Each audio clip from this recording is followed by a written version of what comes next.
Aujourd'hui, nous allons parler de ces deux nouvelles concernant la crypto-monnaie Floki Inu. Je ne sais pas si vous êtes déjà au courant ou pas, mais ne vous inquiétez pas, quand on va en parler tout de suite.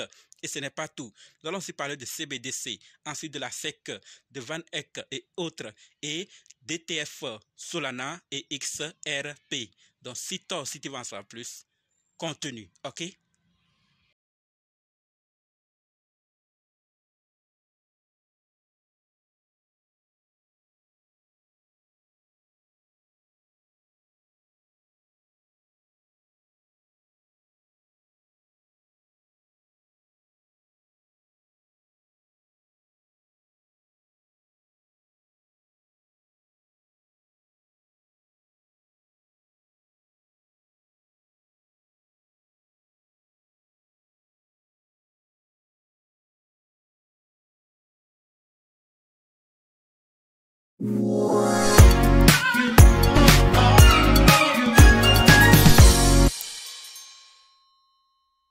Comme dit, nous allons parler de ces nouvelles. Nous allons d'abord parler de CBDC, ensuite de la SEC, de Van Eck et autres, d'ETF Solana et XRP. Oui, ETF Solana et XRP.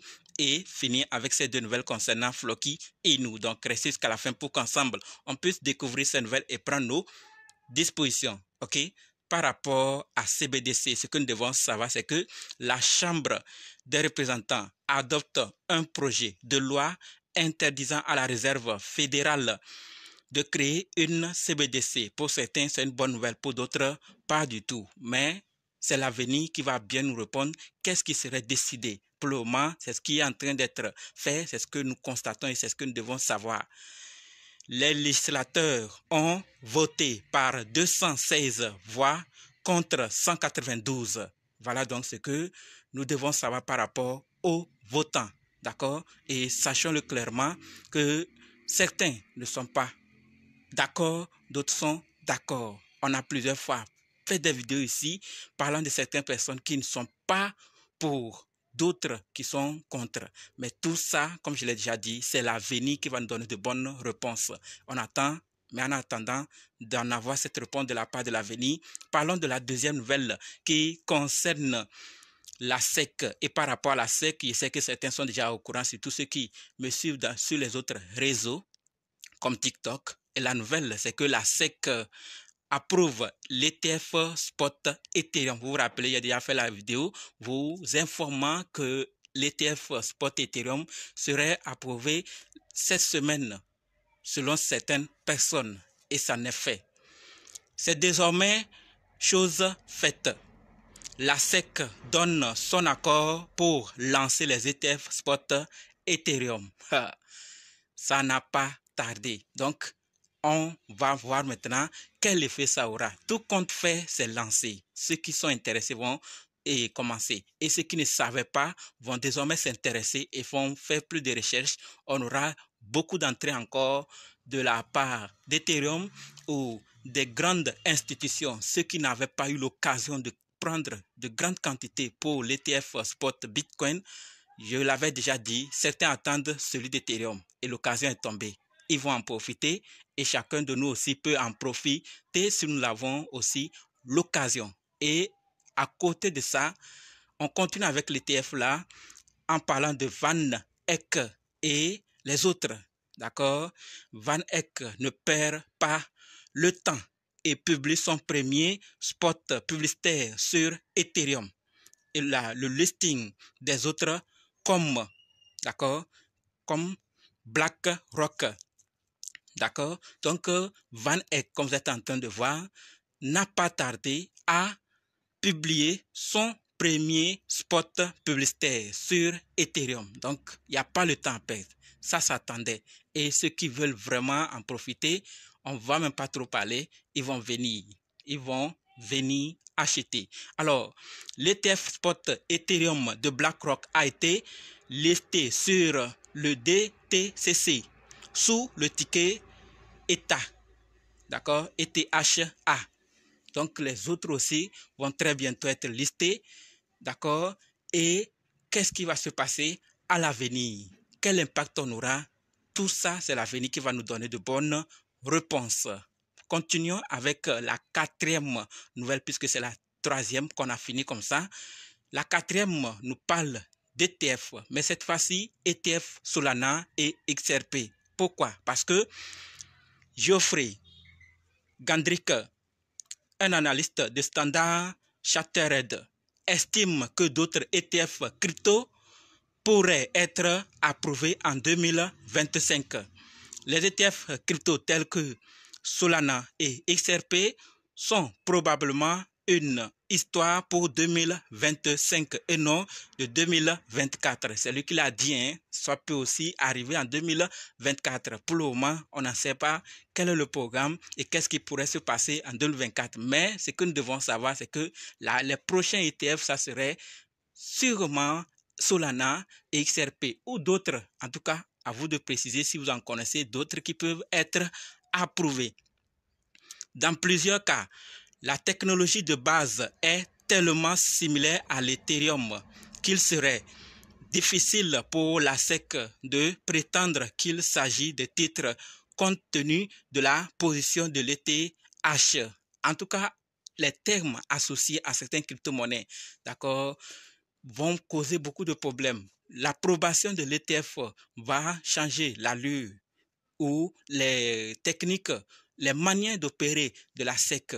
Et certaines personnes qui sont en dehors de la SEC, cette approbation leur amène aussi à voir la SEC d'une autre manière et de considérer ce qu'ils appellent tel titre ou actif en ce qui concerne ces cryptos. Parce que tous n'ont pas les mêmes noms. Vous vous rappelez qu'il y a certains qui ne sont pas bien connus et même il y avait eu des problèmes et d'autres qui sont bien connus, qui respectent les règles, si je peux le dire. D'accord? Donc, on ne sait pas ce qui va se passer par rapport aux autres, mais sachons qu'il y aura encore d'autres ETF spot. Mais quel point d'interrogation? Terminons maintenant avec ces deux nouvelles concernant Floki et nous. La toute première concerne TokenFi. On en avait parlé, il y en a encore, on en parle. Et ça aussi, ça concerne l'ETF. Mais dans quel sens? L'ETF Ethereum étant désormais approuvé, beaucoup prévoient que l'accent serait mis sur la prochaine étape majeure, la tokenisation, comme l'envisage le PDG de BlackRock, Larry Fink. Découvrez pourquoi TokenFi est dans une position unique pour capitaliser sur ce secteur qui devrait atteindre 16 000 milliards de dollars dans les années à venir. Tout compte fait, la tokenisation, les projets qui sont dans ce secteur vont s'y retrouver.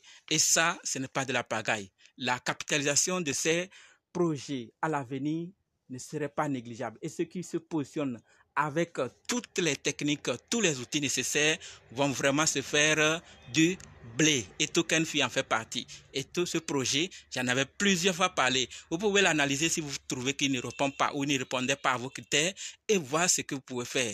C'est un projet aussi et nous pouvons profiter en nous procurant de ces pièces et garder, si il arrivait que la capitalisation ou ce projet avance bien, que ça influence le prix, nous aussi on va profiter de la tendance, d'accord? Mais à chacun de voir, c'est mon avis, peut-être que je peux faire erreur par ignorance de certaines informations sur ce projet. Je vous attends aussi dans les commentaires. Maintenant, terminons avec la deuxième nouvelle qui concerne Floki même.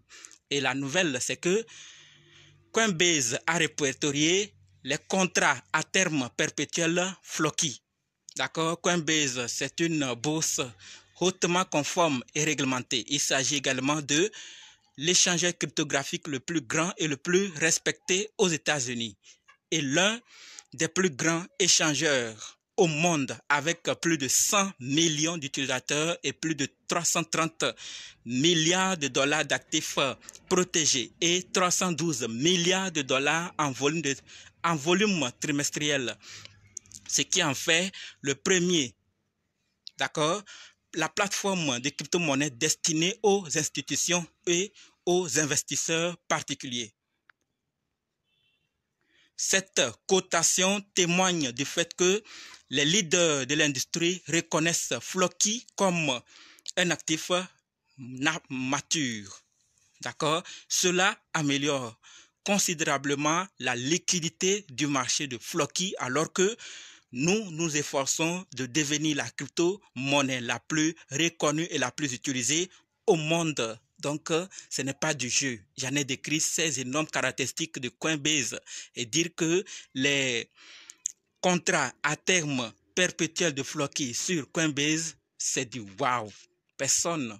Certaines personnes ne vont pas comprendre parce qu'ils n'en savent pas trop. Mais d'autres qui comprennent vont vraiment voir que si Floki est là, c'est que ce n'est pas du jeu ce projet et qu'il a vraiment de l'avenir si tout avance comme prévu, car tout vent peut venir de tous côtés. On ne sait pas ce qui se fait dans l'ombre et sûrement même vous avez des informations que peut-être j'ignore. Vous pouvez aussi les mentionner dans les commentaires. La famille, c'est ce que je voulais partager avec vous dans cette vidéo. Je ne sais pas ce que vous pensez, mais on se donne maintenant rendez-vous dans d'autres vidéos dans les commentaires. N'oubliez surtout pas de nous rejoindre sur Telegram, WhatsApp, Facebook et la page Facebook. Je vais laisser le lien aussi dans la description pour que vous puissiez nous rejoindre là.